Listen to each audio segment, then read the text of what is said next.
Today, we are diving into a massive, high stakes situation unfolding in the Gulf. We're talking about a $3 billion bet being made right now to stop a total shipping blackout. Let's get right into it. You know that phrase, going around the bend? Well, you've probably said it your whole life. But did you know it actually comes from shipping? It literally describes the incredibly tricky turn ships have to make right here, squeezing between Iran and Oman. And right now, global shipping isn't just going around the bend. It is hitting a brick wall. And look, this isn't some minor slowdown or a traffic jam. Since late February of 2026, the Strait of Hormuz has, for all intents and purposes, slammed shut for container ships. While everyone's eyes are on oil prices, the real ticking time bomb is inside those shipping containers, threatening a complete maritime blackout for a handful of nations. This map right here reveals a pretty shocking vulnerability. For countries like Qatar, Kuwait, Bahrain, and Iraq, the Strait of Hormuz isn't just another shipping lane. It's their only way in and out by sea. So while this route only handles about 3.5% of global container trade, for these nations, it's their economic jugular vein. So you have to ask, how on earth did we get to this point? Well, the truth is, this crisis wasn't a sudden shock. Nope, it was a ticking clock that everyone could hear. It was born from decades of putting off investment in any kind of bypass infrastructure. That one single point of failure has left the entire region totally exposed, and now the bill is finally coming due. So, the critical question is, what happens when that one single point of failure actually fails? The entire system goes on red alert, and the consequences are now unfolding in a terrifyingly predictable way. Experts are warning of a two-stage collapse. The first stage, in the initial 6 months, is the most immediate and, frankly, the most human. We're talking acute food shortages within a matter of weeks.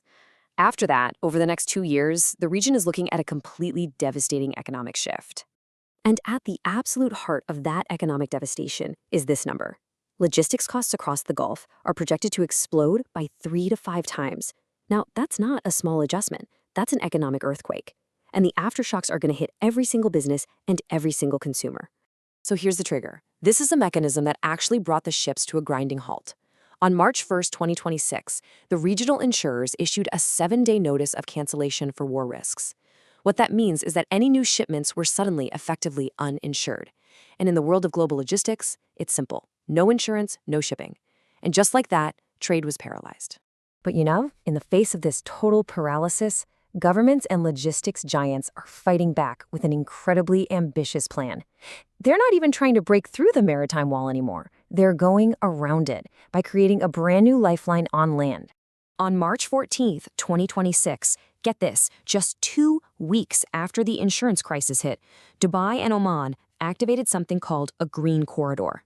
And this isn't just a new road we're talking about. It's a complete strategic pivot, shifting the entire logistics chain from the sea onto land.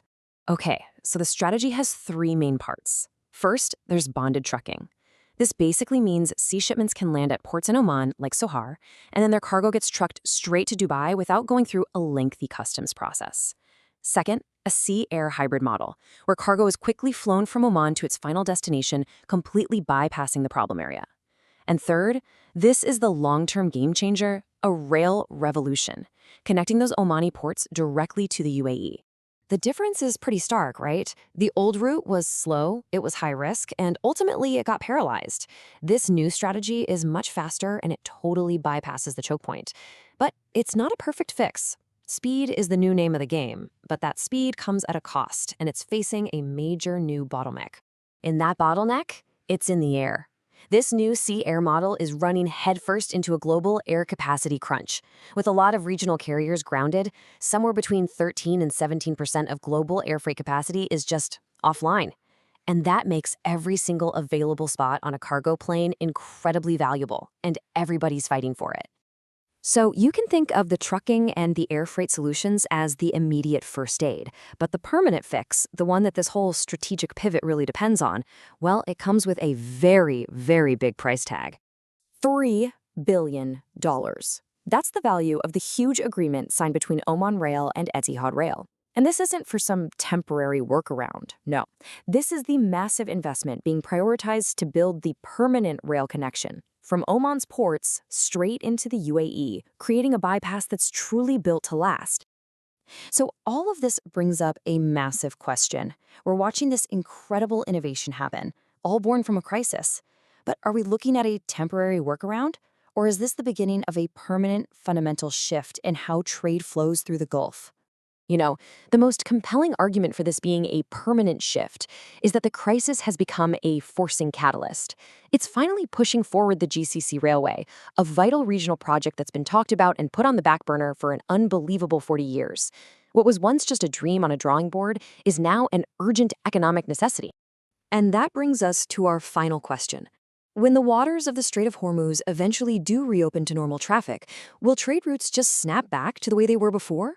Or has this crisis and the massive investment it's triggered permanently redrawn the logistics map of the Middle East? The answer to that is going to define regional trade for the next 40 years.